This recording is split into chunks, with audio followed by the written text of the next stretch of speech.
Welcome to the Sex and Space YouTube channel. We're about to show you a full video version of one of our awesome podcast interviews. You can check out the regular audio pod on all platforms where amazing podcasts are found. Be sure to hit us up with a like and subscribe, check out the socials for more content, and visit sexandspace.com to buy our book and our merch. All links are in the video description below. Without further ado, let's get into the interview.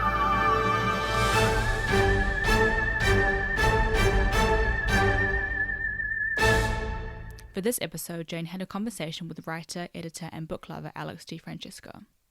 Alex is a US-based commissioning editor of gender and sexuality books for Jessica Kingsley Publishers. We found Alex after reading an article that they wrote in The Guardian about the culture wars that surround them as a trans person editing children's books, and there's a link to this article in the episode description. Alex has also written some of their own books, including All City, Transmutation, and Psychopomps, and you'll hear them talk about the novels in the podcast. Let's jump in.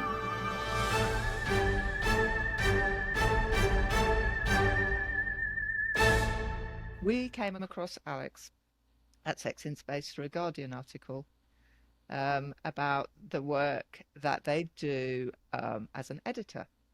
And that absolutely captured our imagination, bibliophiles all, that we are here, and also great believers in books as very, very important, particularly for young people, in terms of shaping their world and opening up worlds of opportunity. So we said, oh, we need to talk to Alex. They're great. And then, rather to my chagrin, I found out that Alex has written a whole slew of books and is a multi-published and awarded author in their own right. And I feel like maybe you could come back and talk about that as well, because it's prolific and amazing. And I've been reading the reviews. They're really pretty special. So your writing sounds amazing. Thank you. Today, I want to really stay focused on the work you're doing, which I see as a form of activism, really. Yeah, I would agree. I mean, I have had a long history of working for progressive presses. I started interning at Seven Stories Press in New York, they're a leftist press. They actually publish my fiction now. And then I moved on to working for a university press, and then I was working for a press out of Tennessee who does poetry, but their main project is to kind of like boost voices that don't get heard as often in publishing. So progressive publishing is something that I've done all throughout my publishing career, and it is a kind of activism in that, books can make the world better. Books can help people understand each other. We don't possess many ways to get someone's consciousness across to another person quite as well as the book. So I agree with you that it can be a form of activism, yes. The books that you work with, specifically looking to elevate and find space for trans voices, with much of your work. But one of the things I wanted to talk about, as well as what's great, is I notice within our world of trying to elevate voices and publish things that sometimes when books are coming from places that are deeply in what I would call the industry of sex positive work, they can be less accessible for those who are nowhere near it. Yeah, and something that I think we do really well at Jessica Kingsley Publishers is that our books are very often introductory guides. So for example, Cody Daigle-Orian's I Am Ace is an introduction to asexuality. That is a book that we had come out, I believe, at the end of last year or the beginning of this year. And it's just so wonderful that young people are going to be able to pick up this book and say, hey, I didn't even know there was a word for the way I'm feeling. And here it is. So many of our books do that. And in particular with children's books, it's really important to do that. We have one book called Me and My Dysphoria Monster. And that explains the concept of gender dysphoria really concisely to children through an allegory where the dysphoria is a monster that follows the child in the book around. And when, this child gets misgendered, the monster grows bigger. But when the child speaks to an older trans adult who explains gender dysphoria, the monster gets smaller. So it's really, there are incredibly important ways to simplify the ideas of gender and sexuality for young people and for people who are even older than that. Yeah. I mean, there are wonderful stories of people still coming out in their 70s. It's never too late, I guess. Yeah. Um, I think books too, they have a way of normalizing things for children. And if children get to have them at the right age, then they just have a different experience of sex and Yes. sexuality. I stumbled across a book when I was 13 called The Happy Hooker, and it was it was kind of memoirs of a sex worker. It was brilliant, Mhm. completely comfortable in their skin and very kind of gender fluid and playful and yeah, and what a great map Yeah. for growing up. And then you go into the world and you go, oh, okay, this isn't playing out quite as I thought it would. Yeah, I mean, so many of our books are about normalizing these experiences. For example, we have a book called The Everybody Book by Rachel Simon. And oh, you have that one there. That is a great one. So it's for young people and it just normalizes sexuality, it normalizes different kinds of bodies, it normalizes gender, and that is a nonfiction book. But then we also have like fiction books that we work on that just like tell stories, and you can see a young trans person like happy and thriving, which is something when I was growing up you never saw on TV, you didn't see it in books. you know at most, at best, like you were shown trans people as like spectacles in film at the time. And yeah, just having people living their lives who are like you is a powerful thing for a young person to see. Absolutely. Do you remember the first trans book you ever came across? Probably like right when I realized I was trans, I went to the library like near me because like I was automatically like, okay, the library will help. And I didn't realize I was trans until I was in my late 20s. I knew when I was young, and then I was, closeted for many, many years, and I came out again in my late 20s. And I went immediately to the library, and I remember reading Ricky Wilchin's Julia Serrano, all of those, classic gender theorists, Matilda Bernstein Sycamore, and just like picking out all these books and just reading them and being like, oh, these lives exist and this is going to be okay, you know? This is going to be okay. Yeah. And did you at that time have conversations with your family about what was going on for you? I unfortunately am not able to speak with my family about my gender identity. My family is not supportive of my gender identity, and I actually have been no contact with them for quite some time. It's okay. It's been 10 years now, so Yeah. Yeah. It's one of the great challenges is the education of parents. yeah. They already came up through school, they had all the failure of not sex education classes. They didn't get sexuality education. And then they're raising children. And one of the things that we look to here is to try to find ways to open up windows and to have opportunities to listen in or have conversations that might affect some parents. Yeah. So we actually have two really wonderful books coming out in the near future.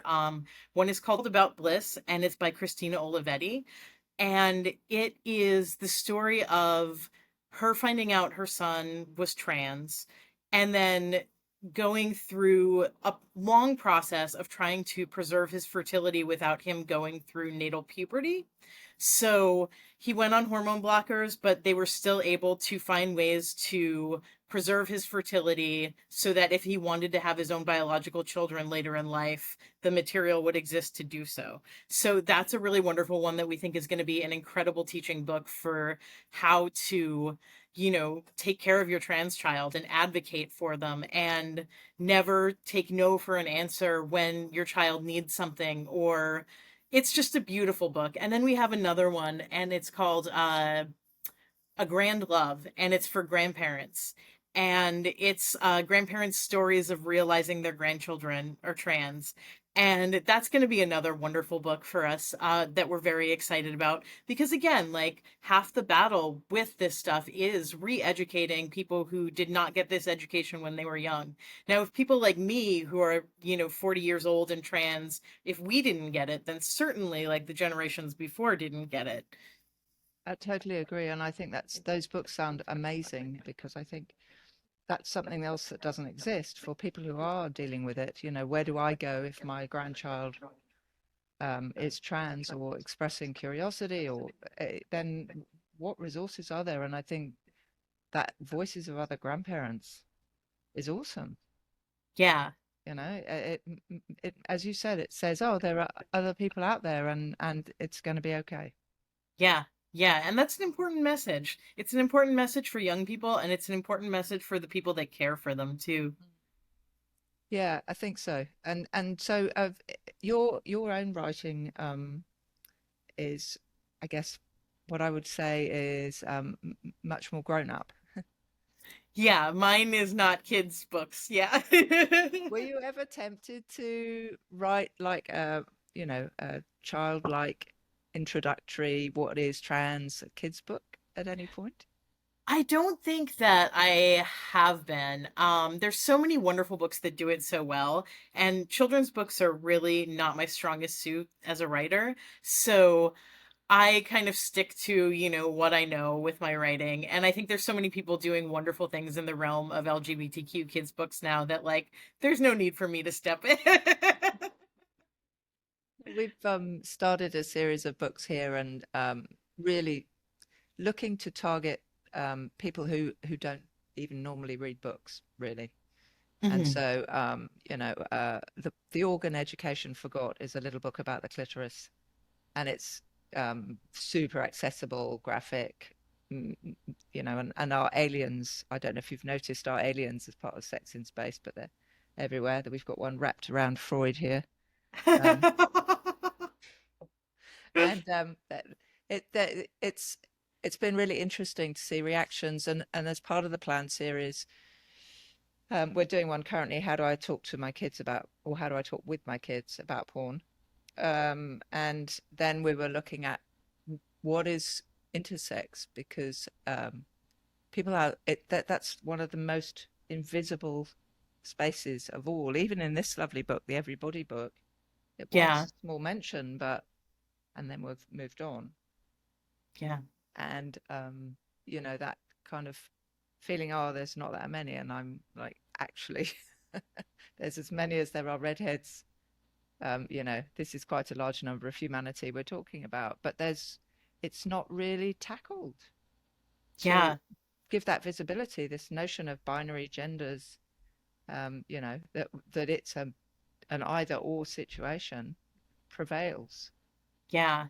And that's so harmful because throughout history and throughout time, not only like accounting for the fact that intersex people exist, but also just throughout history and time, like gender variance has always been a thing. Like we have a children's book that is coming out in September, I believe, called My Culture, My Gender, Me. And it goes all around the world and talks about all the places that have non-binary genders. And then there's like a little map in the back for kids to like fill in what non-binary gender is from what part of the world. It's a really neat book, but like one of the things that it does is that it normalizes this idea that like gender has always been something that is flexible. It's not a fad, it's not new, it's not specific to the United States or the UK or anywhere, like specifically, you know? And a lot of places think like, oh, well, this is just like a fad that's happened in our country like the last few years. It's not. I mean, it's been around forever. And books like these, like My Culture, My Gender, Me, are really going to show children and give them that knowledge that, like, there's more than just pink and blue here. Those are not our only choices. Yeah. This book coming out sounds amazing because the thing that's happened is that Western culture's ideas of kind of, as they do, you know, history belongs to the winners. It stabilized certain ideas, and this notion of either or there being a right way to be in the world has become the dominant. It's Yeah, incredible. I so frequently think about the burning of the Hirschfeld Library in Berlin during World War II and how much more information there would have been in the world about gender and sexuality had that not occurred. There are terrible things going on in the US right now, as I'm sure you know, with book bannings and people trying to make sure these books don't get into kids' hands. And we can't let history repeat itself in those ways, you know? We can't like go back in time and erase all this progress we've made just because some people want it that way. I agree. I think we should fight really hard for holding on to what's been achieved, and that's the crux of the challenge, isn't it? How do you work to create spaces when you're dealing with people who are so strongly located and in fight or flight? You know, they're angry, they're righteous, they're this whole kind of landing in a place because of this crisis of uncertainty that has them needing to anchor in some sort of truth and have some sort of scapegoat. Yeah. And the big challenge is finding gentle ways to open up space to hang out and to connect with each other. And that's why I think the work you do is so important. Children's books are a place that's potentially a lot safer, but grandparents' books and parent books, you know, these more gentle things, because if you get into a full-on argument, it doesn't work. Yeah, it's something that often comes up that our authors will want to like have a disclaimer to their detractors in their book. And I always end up saying, you know, you can keep this if you want, but this is not our audience. These are not the people we're trying to reach. The people who absolutely don't want like people like us on this planet, they're not going to read these books. They're not going to be the ones who open up these books and say, oh, I was wrong, you know? And it's going to be the allies and the near allies and the people. So, a very famous organizing collective called the Beehive Collective in the US. I don't know if they do anything anymore, but like they used to come in and do presentations in colleges, and they had this like wheel, that a half circle, and on one side are the people who are on this side of the issue, and then there's your near allies, and then there's people who are kind of undecided, and then there's people who are the exact opposite on the issue. And the idea is to gently shift the people that you can towards you and not kind of focus on the ones that you can't reach. So I think a lot of our books definitely do that. Like they provide information in such a way that like if you are maybe on the fence about these topics, you will learn so much and you will learn it gently and you will learn it in ways that really educate you. And if you are already kind of there, you'll still be able to find things in these books that teach you more.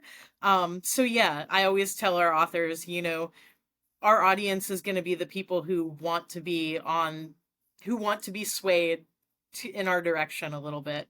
Are there other tools that you've come across in your travels that you think are helpful to open up spaces in that way? Because that one sounds great. Well, obviously, you know, I believe very firmly in books, and I believe very firmly that we start off as caring people, and that, you know, you look at little children and they want to understand each other. They want to be friends. They want to play. Doesn't matter who they are. They just want to, you know, sit in the sandbox together and play. And I think all children start that way, and it's so important to nurture that in them when they're young. I just firmly believe that young people are going to change the world in wonderful, wonderful ways that we can't even expect yet.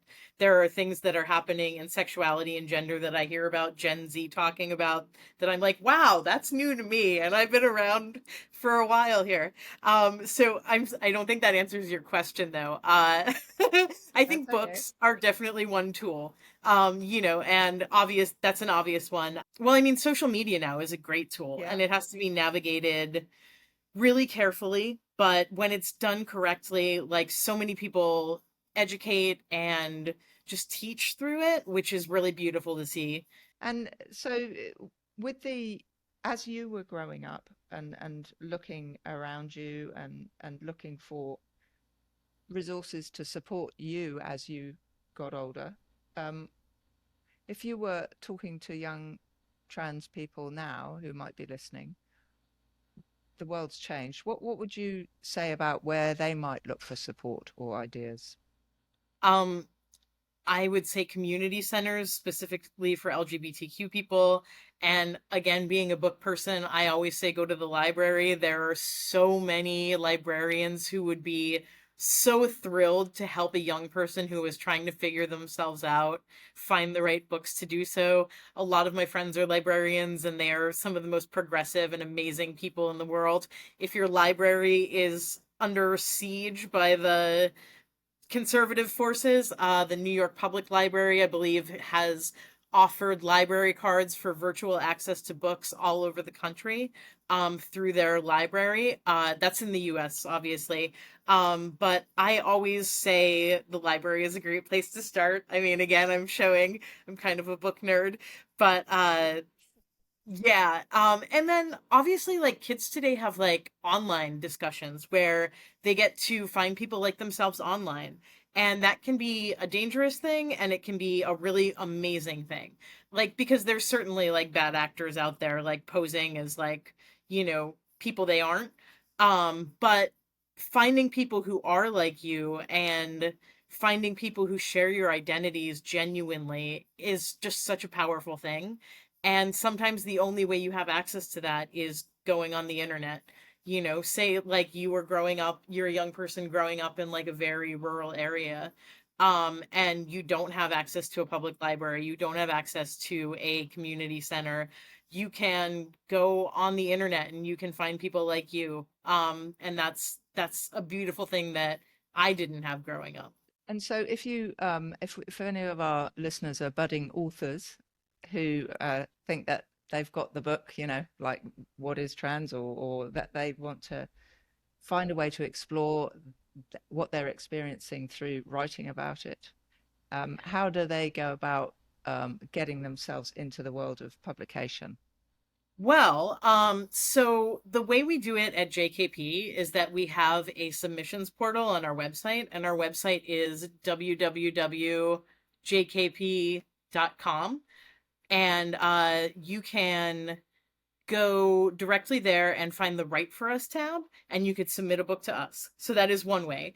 Often with bigger presses, you will need an agent to get your book considered by editors. We don't really do that at JKP. We have our submissions open to the public. But if you want to be considered by large presses, you have to get an agent, which is a whole process of querying. And then the agent will take your books out on submission, which is a whole other process, which is maybe even a little more stressful than querying. But then there's also the indie press world, where oftentimes you can submit your books like at JKP without an agent. So these are all different options that an author might take. When did you decide that you were going to be an author? What kicked your writing off? Oh, I was a little kid when I decided I wanted to be an author. I Yeah. remember being on a field trip, and my friends and I were playing that game where one person starts a story and then the next person, I think it's called an exquisite corpse, where one person starts a story, the next person continues, the next person continues, and the last person ends it. And I just remembered like falling in love with storytelling in that moment and wanting to be a writer ever since. That's so cool. And so, did you start writing when you were in school? Yeah, I all through high school I was very interested in writing, but then I went to a community college and studied journalism, and then I went to a 4-year college and studied writing, and then I got my master's of fine arts in fiction just a few years ago. So that was your trajectory forever. Yeah. And so, because I know we're focusing on your work as commissioning and editing books, but in terms of your books, what was your first book that you wrote? I have a book called All City, and it's a novel about climate change and gentrification and art in the world of climate change and gentrification, I guess. A huge superstorm hits New York City, and the only people who are left behind are the ones who have no place else to go. A lot of impoverished people are left behind. They band together and they take over a luxury condo building, and they squat it. And then there's also an artist who's painting sort of the suffering of the people that are left behind all across the boroughs of New York. And street artists who paint in all 5 boroughs of New York are said to have gone all city, which is where the title comes from. So yeah, I won't spoil it, but that's the basic gist of it. It sounds like a really cool book, and definitely it'll be my first one to read of what you've done.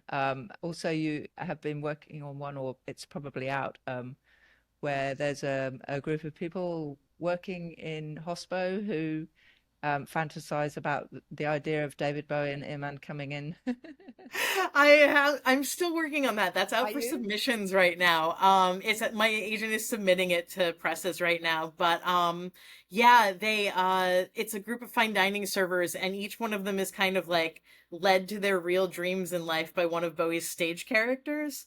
So it's like all the different characters he portrayed through his albums, like Halloween Jack and Ziggy Stardust, and yeah, each one of the people is like visited by one of these characters. It's sort of like the ghost of Christmas present and past and all that, except it's That's David brilliant. Bowie in all of them. I think he'd love it. One of the things you said you have, and I can't remember because I'm a psychologist and I can't remember it. The name of a condition where you don't visualize. Oh, aphantasia. Aphantasia. Yeah. Great name. So fascinating. When did you realize that that was a different experience for you? And can you explain it for people? Yeah, so aphantasia is when you have no internal visualizations. So most people, when they're told picture an apple, can picture an apple in their mind. I can't. I have no internal visualizations. There's also a condition called hyperphantasia, where they believe like some people who were thought to have seen visions in like history were like really hyperphantagic, where they could just imagine things really, really, really vividly, like more so than the average person. So aphantasia, though, I realized when I was in my 30s that I had it. I always thought the mind's eye was a figure of speech. I assumed everybody's brain worked like mine. And then I was reading an article that was it just like I found it randomly online, and it said the thing about the apple. It was like, can you picture an apple in your mind? And I was like, no, of course not. People can't do that. And then it explained that if you can't do that, you're probably a small part of the population that has aphantasia. And it's really interesting because these are like variations of like how the brain works that they're just starting to study. Like scientists are really just getting into like hyperphantasia and aphantasia right now, and a lot of the information that exists about them is like anecdotal at this point. But people are really starting to look into it a little more differently and a little more seriously, which I can't wait to find out what they find out. Fascinating. It's quite the journey that you've been on, obviously, without kind of unpacking your past, which isn't why we're here. Um, but what would you say to your younger self now about how to stay hopeful and why to? That it's all going to turn out okay, and that the things that make you who you are may not feel great now, but they're going to make you exactly who you need to be, and it's all going to be okay. And one of the things that we are focusing on, and it's partly because of the rhetoric coming out of the US, is friends and family, and really finding tools and ways to stay open and to explore, get educated. Don't let the world close you down. Be allies.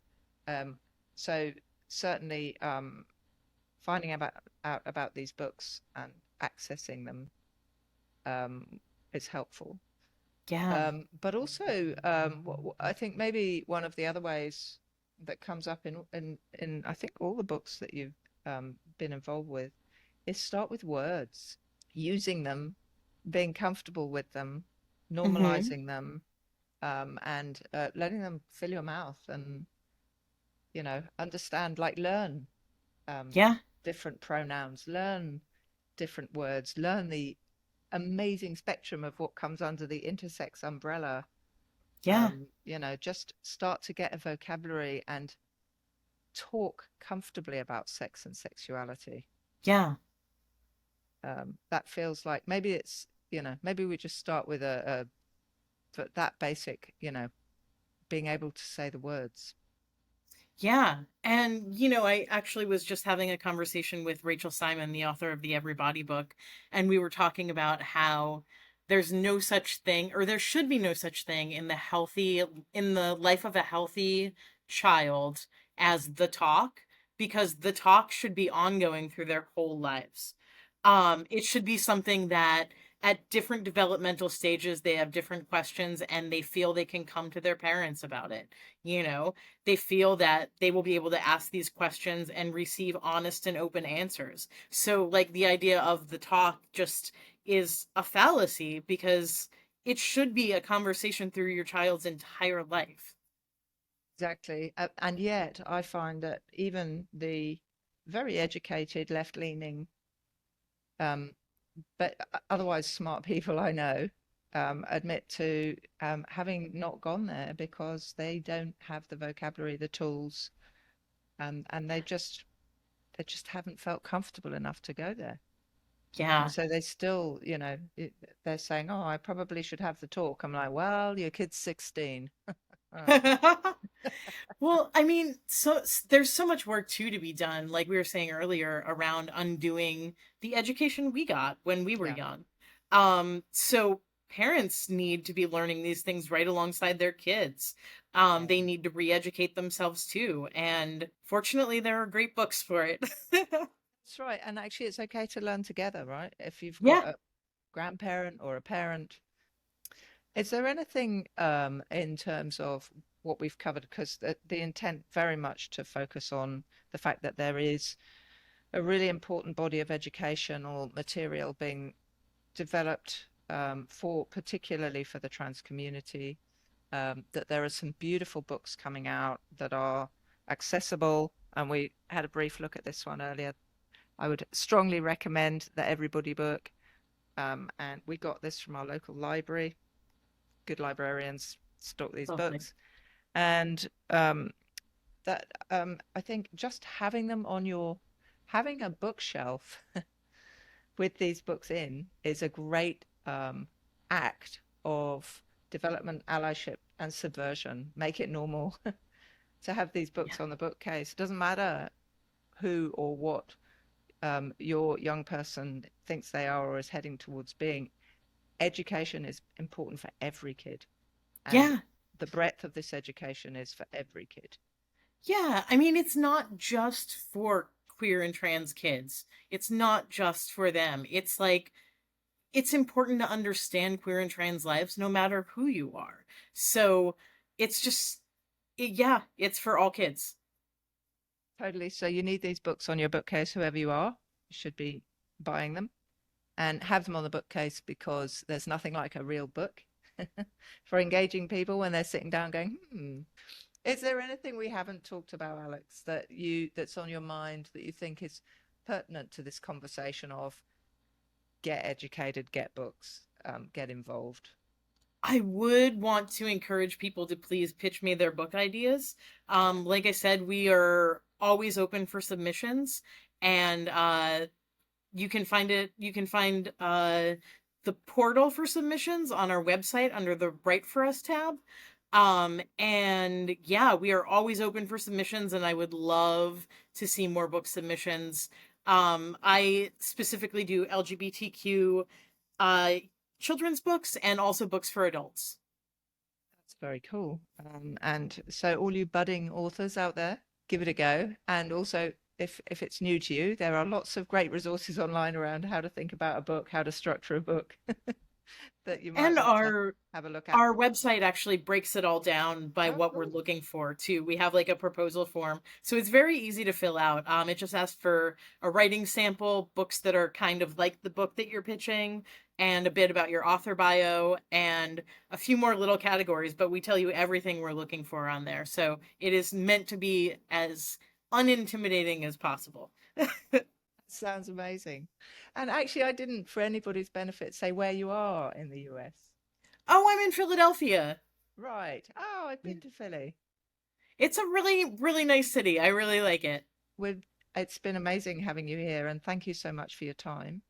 Thank you Um, so much for having me. It was delightful.